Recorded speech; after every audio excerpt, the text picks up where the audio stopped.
Hello everyone, Happy Maker Monday. I'm Jenny and I'm gonna host this take and make for you guys. If you come into the library, make sure you grab our next brochure for the month of March. There's some really fun stuff in here, and the next two take and makes are also on the inside. So when you pick those up, make sure you get one of those brochures so you can check out our other amazing programs. I have my kit here ready to go and directions, and we'll get started. So in your bag you'll have all these supplies. The hexagon shadow box, you can take the twine off the back. You can just use scissors to cut that off. There we go. Your paintbrush, twine, jar. Inside your jar you should have those little eye hooks, acrylic sealer, and some Velcro. You'll want to start out by painting your shadow box trait the orange, and you can use a washed out like yogurt cup or something like that, or what I did is I just squeezed the paint directly onto my foam paintbrush. And then you'll probably need to do a couple coats. I think I did 3 or 4, just very, very thin coats. I usually do thinner because it dries faster and then you can add on your next coats. So here's the one that I did. And now, oh, I didn't paint the underside, but that's something you can do too. Now I'm going to apply my sealer, and this just helps the paint stay on a little longer so it doesn't chip out when it's outside. So again, thinner is better. So you can see I'm just doing very, very thin marks in here.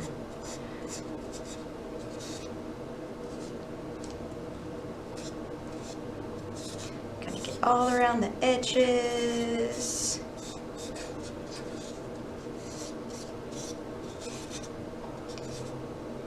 And then once this is dried, you'll want to set everything up in the oven.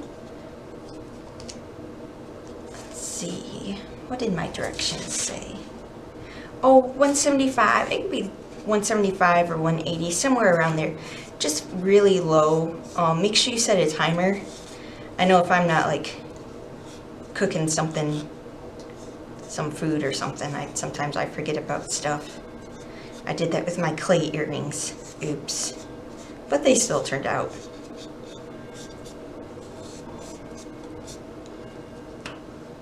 Get a little bit more on.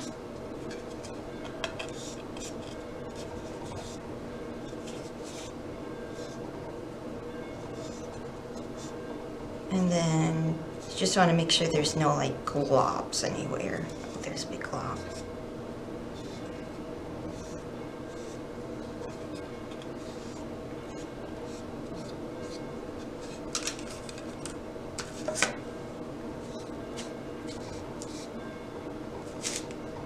And I just set down some wax paper on my workstation, but you can use like newspaper or whatever you have at home, something similar.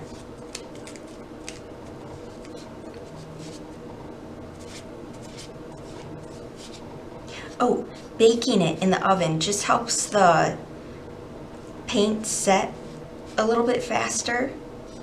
Sometimes you think paint is dry, but it really takes like days for it to fully dry. So if you want to set it outside right away, make sure you're doing that oven step.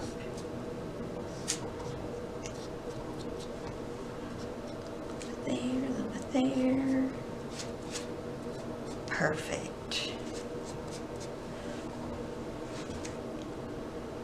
So I'm gonna pretend I put that in my oven. Next, we're gonna add the eye hooks. So in the picture I have them on the sides and I have one on every edge. But this is something you can kind of decide if you want to do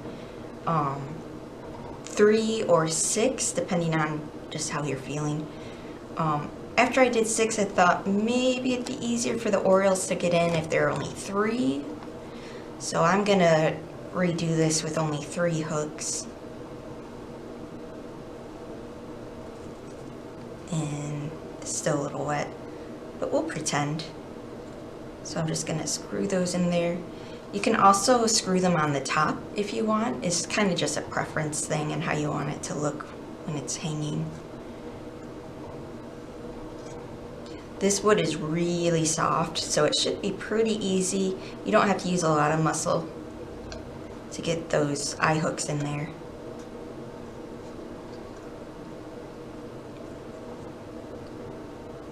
So I'm gonna do every other one this time, every other side.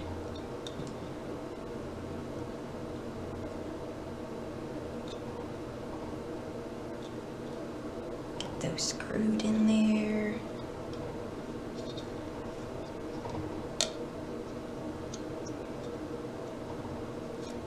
Next. They're so little.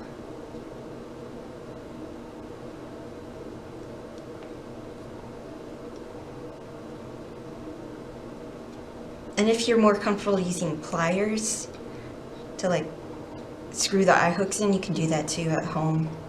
I think I did that the first time. Make sure they're in there really tight.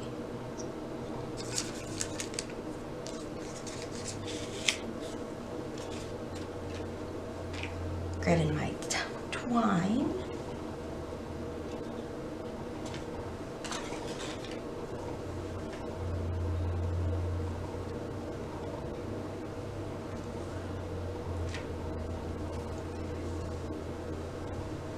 And you can cut your twine however you like. I cut mine into 3 sections. And then you can always trim at the end.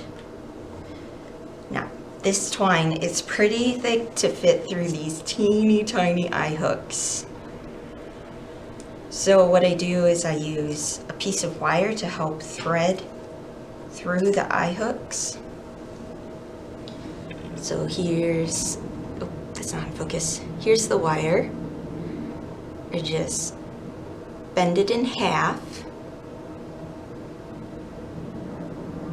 And then I put the twine on the inside. And then I thread the ends of the wire through the eye hook.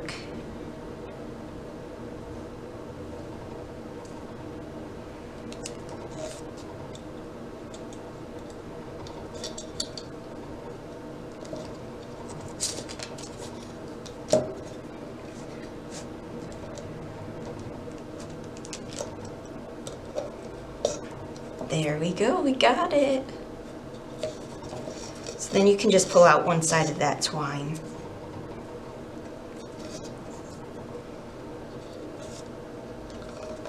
I'm gonna do that on all the sides.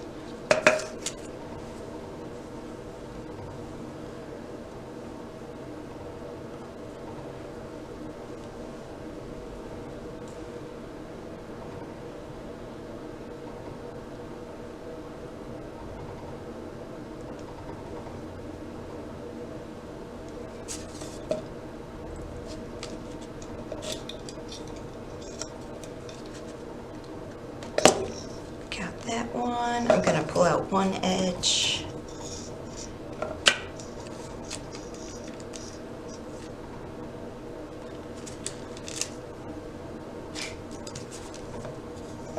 There we go. 2 down, 1 to go. Last piece. Threading it through that eye hook.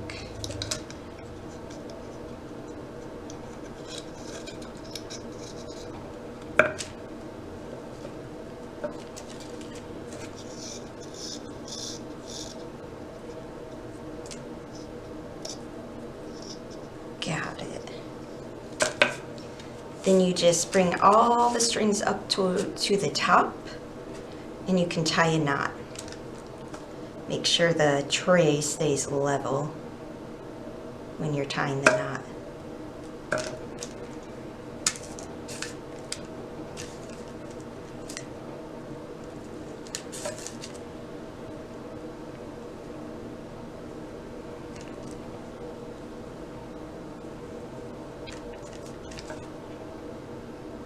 Nice.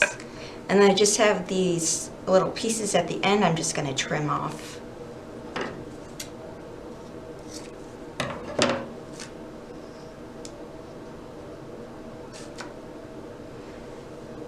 I included some outdoor Velcro. So if you need to bring this jar in to wash or add more jelly in, you can just take it off. Or if you're not doing the jelly, if you're just doing oranges, you don't have to put the jar on. It's kind of optional.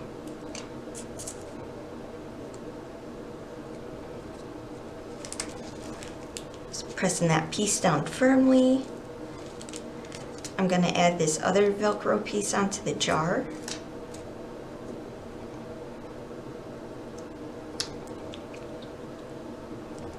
Just like that. Gonna press that down.